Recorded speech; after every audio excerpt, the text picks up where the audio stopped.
Welcome back. Today I am going to be cutting my hair while we talk about cutting off dead ends on your head and in your life. It is not a tutorial. We're just going to be hanging out while I cut my hair and breaching those topics.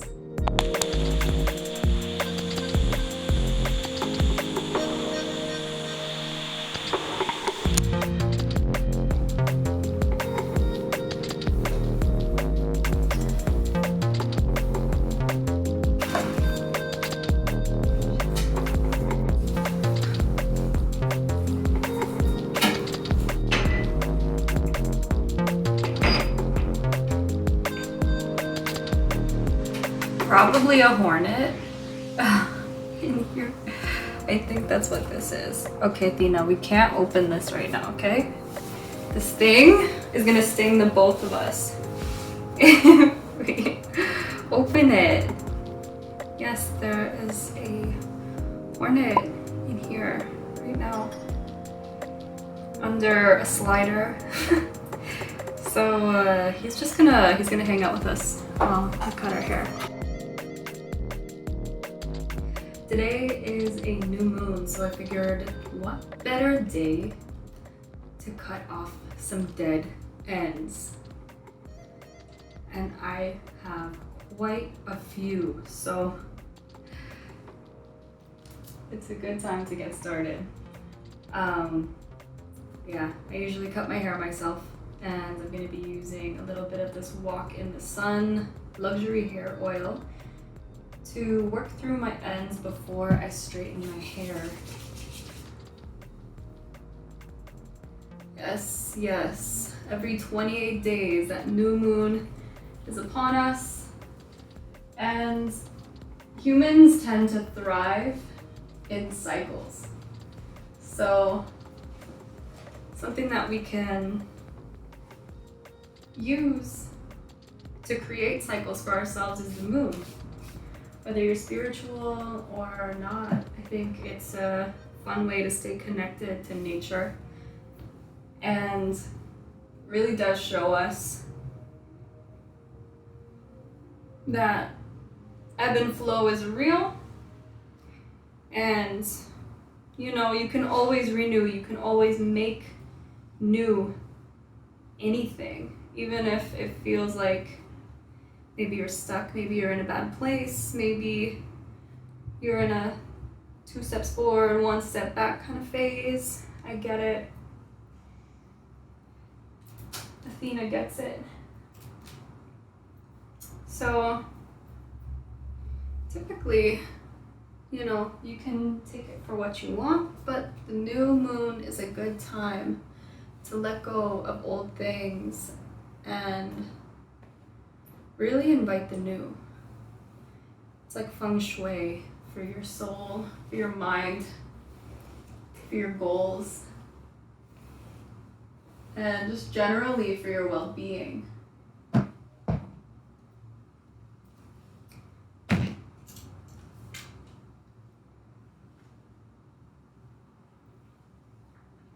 Been cutting my own hair for quite a while, at least the last 2 years. Been cutting my own hair,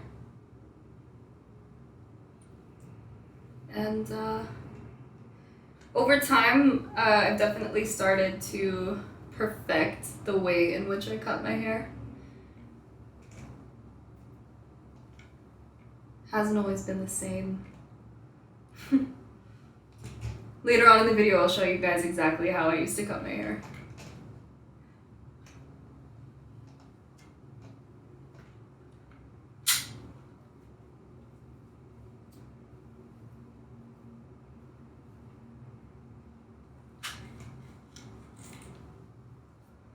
So the purpose of getting rid of things that don't serve us anymore, that is really a process that should take place frequently, because we're always changing, we're always evolving, and we're always becoming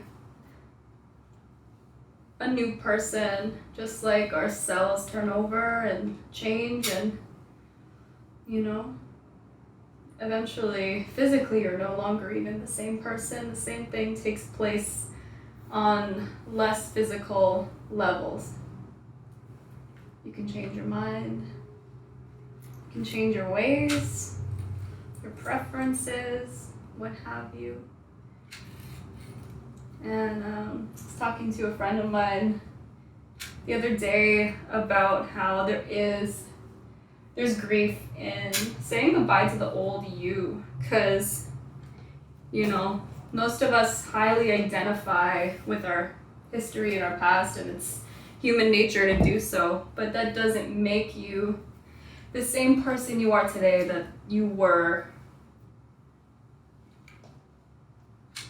last year, the year before that, so on and so forth. We're kind of gifted with the opportunity to introspect, and to most scientific knowledge, we are one of the creatures that does that best on this here planet. So yeah, let go. It's okay to do so. It's okay to mourn the person that you once were, the habits you once had, you know, the hobbies you used to like that you might not enjoy anymore. What else? Coping mechanisms, unhealthy coping mechanisms. You know, at some point, those unhealthy coping mechanisms that we have, they might feel like the most powerful thing that we have. They might feel like the thing that gives us freedom and individuality from things that we can't control or that we don't like in life or in our own individual lives. It's a big one. And some coping mechanisms are good and, you know, you can keep them to stay, and other ones, you know, they're insidious and they creep in and tell us that, you know, they're there for a good cause, that they're dignified, but ultimately they're harming us. How can we let go of those? With my hair, it's pretty easy to see kind of where the dead ends are. Where are the dead ends in life, in your life? What are the things that are taking up your time, your attention, your capacities that actually are not doing anything good for you? And I'm not talking about like relaxation activities, you know, like people will shame other people like, oh, you could have started 5 businesses if you weren't watching so much TV. Okay, first of all, who are you to assume that that person wanted to start 5 businesses? And second of all, what's wrong with that? Entertainment is a great thing. Obviously, too much of a good thing is still too much, but the point is, we don't all have to target our relaxation activities as the thing that is our dead end. Dead ends are, you know, schools of thought that we perpetuate in our lives. Victim mindset is a big one. You know, hate is a big one, a big meta one. Self-criticism for things that we ultimately cannot control. Creating obsessions. These are things that ultimately, they serve a purpose, but they're flawed in execution and in effect.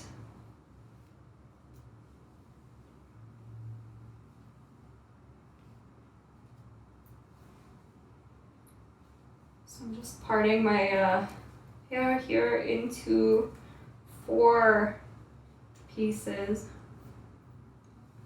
My hair on my back is almost down to my butt. This is gonna take that back a few notches, but that's okay. I actually recorded one of these videos before, and like the way that I parted my hair was terrible, and I decided that I was not going to put that shame on the internet. No, thank you.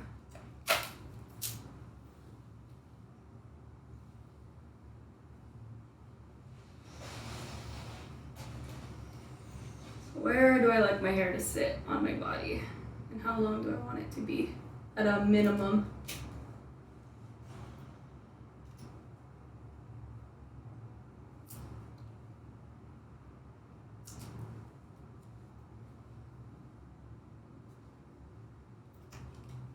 Dead ends. Dead ends. It could be that person who doesn't wish you well, whether that's a friend, a partner, a family member. Maybe they don't actually wish you well. Maybe they're stuck in that sort of, they're stuck in that like bucket crab mentality where they want to pull you to the level at which they feel and they perceive.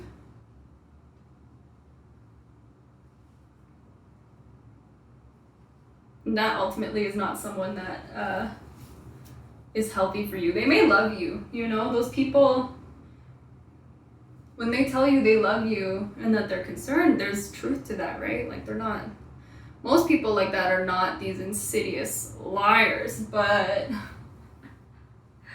ego games.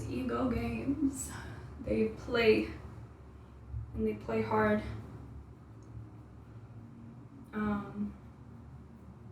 You know, are you treating your body well? Cut off the patterns that, the thought patterns that breed self-hate and self-loathing. And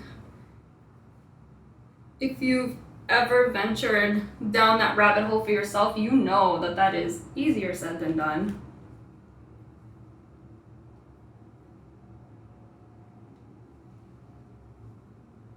Much easier said than done.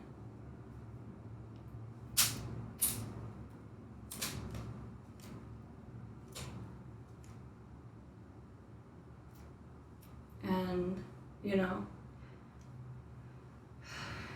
I'm gonna keep coming back to this metaphor. I'm gonna milk this metaphor until it's fucking dry, okay? It's obvious for me what my task is at hand with cutting my hair. I know what I gotta do. I know what the fuck to do now with this. I can see it with my own two eyes. But what about the emotional shit? What about the stuff that has to do with my productivity? What about the stuff that has to do with my goals and my life? I need to write those things down, you know? I can't just assume that once I've made up my mind, that I'm gonna stick to that. It's not really how it works. We have to write stuff down. Impulsivity is natural. Being able to make spectacles. What am I trying to say? Introspection. You know, introspection is something that you can achieve, but just like any other kind of thought, it is fleeting. Over time, you can have the same thought over and over and over again, and then it will become more ingrained in you. But when you are learning new things about yourself, you may feel a very strong attachment to what you've learned, but you can also forget it very easily.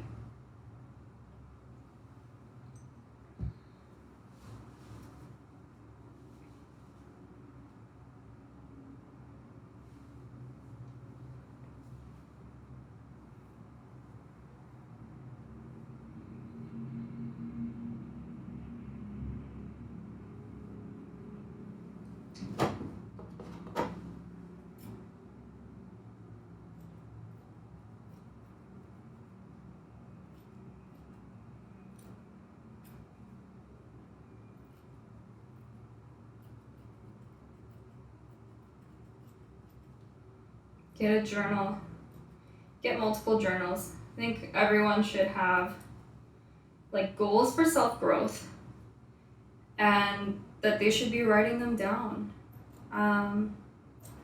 You know, I have a book that I use as a journal, or, you know, whatever you want to call it. I feel like journal is more dignified than saying diary. I have one of those to keep track of the things that I'm doing and how it's impacting how I feel about myself, my emotional state. I have more specific books that I use to help me tackle professional goals, tasks. I have ones for hygiene. I'm telling you, like, I am naturally the most laid back person, and if I didn't have somewhere to keep track of these things, I would not be doing well. And I'd also be confused. And when you're confused and say, you know, the Rona comes around or some other inconvenience, when we start to feel bad, it's easy to start pointing fingers. It's easy to get mad and to lose perspective. So taking the time to learn how I feel, what ultimately is contributing to those causes that I'm lucid to, and writing it down. So get your journals, my friends. Get your journal game happening, because that is how most of your progress is going to be expedited.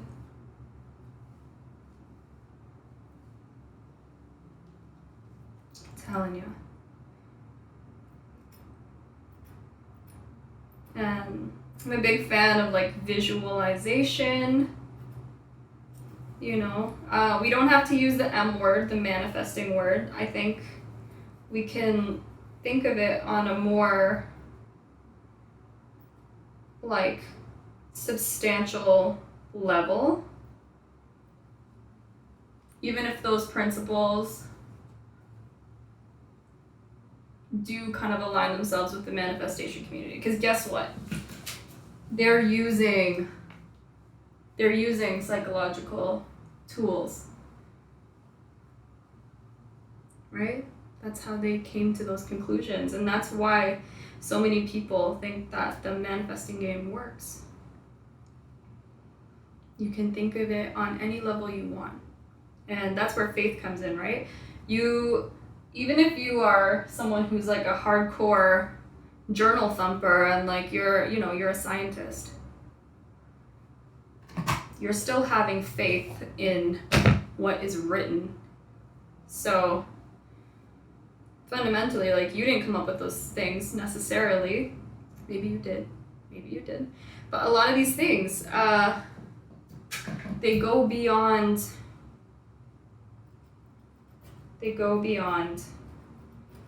merely facts. And regardless of what you believe in, you have faith in that. You have faith in how those conclusions were made, and I think, everyone should be open to explore what faith means to them, including people who don't believe, people who are atheistic, and people who believe in even the universe. Like, when you get to that level of faith, you're not really talking about a God anymore. God is the mesh that holds together every atom, every substance, every wave and particle. What is faith to you? Explore that and let it help you know that, you could use even chaos theory to say, I have no idea what's going to happen tomorrow. And then maybe implant in your mind that something good's gonna happen tomorrow. And because you wrote down the things that you aspire towards and that you want and that you love, maybe you can hold that sort of intention in your mind or your heart. You know, there should be no gatekeeping to what faith is. Don't gatekeep yourself from it either. Don't be so deterministic that you lose sight of the fact that there are really cool things happening all around you every single day. You're not excluded from those experiences just because you don't believe in the traditional term of faith. Keep it in your mind's eye.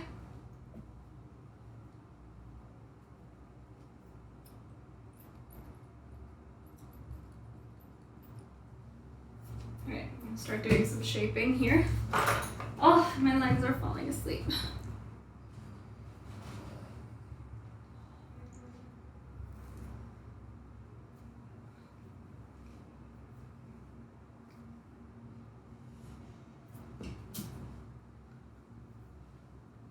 This is generally how I part my hair, so I'm going to cut it like that.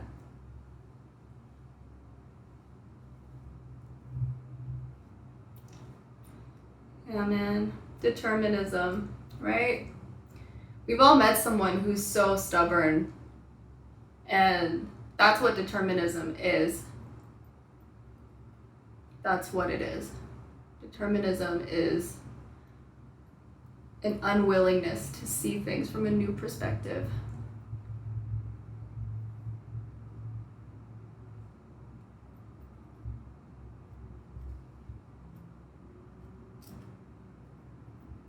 You know what, we'll clean this up as we go.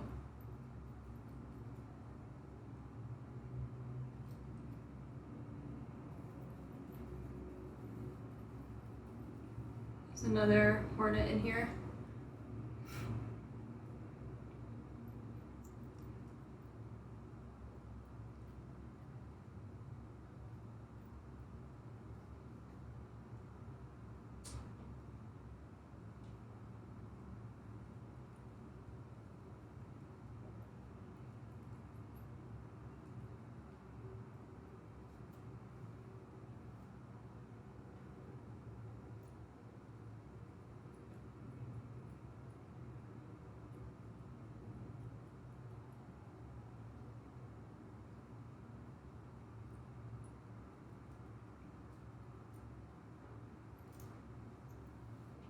Okay, that's one side done. This side always freaks me out because now I have to get into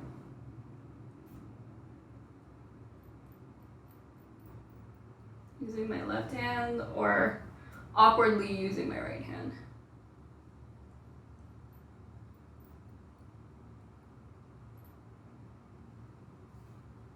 Ugh.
Kitchen Scissor Gang, what up? Can already feel all the bum vibes just dissipating from my life. Because as I'm doing this, I'm visualizing all of that bum energy that plagues me personally starting to disappear. Bye bye. Bye bye. I cut you off. I cut you off.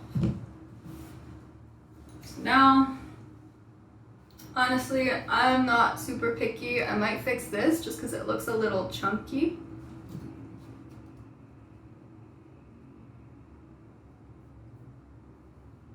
I'm almost done.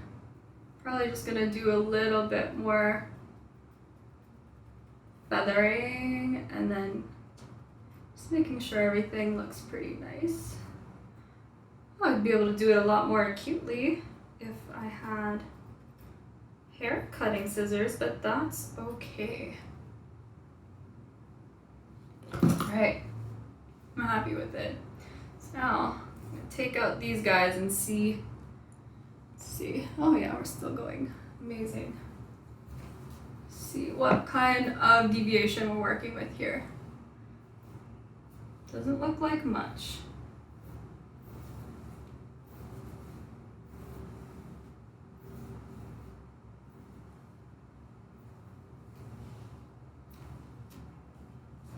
Need a little brush action. Yes, yes. All right, I'm happy with that.